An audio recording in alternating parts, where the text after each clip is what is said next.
আসছি পরের খবরে। রামনগরে জগন্নাথের মাসির বাড়িতে দিলীপ ঘোষ। পূর্ব মেদিনীপুরের রামনগর 2 নম্বর ব্লকের ডেমুরিয়ায় রথ উপলক্ষে বসেছে মেলা, আর সেই মেলায় হাজির দিলীপ ঘোষ।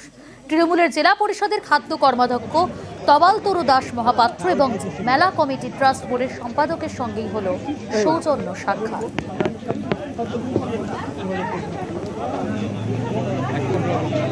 রামনগরে জগন্নাথের মাসির বাড়িতে দিলীপ ঘোষ। পূর্ব মেদিনীপুরের রামনগর 2 ব্লকের ডেমুরিয়ায় রথ উপলক্ষে বসেছে মেলা, আর সেই মেলাতেই হাজির দিলীপ ঘোষ।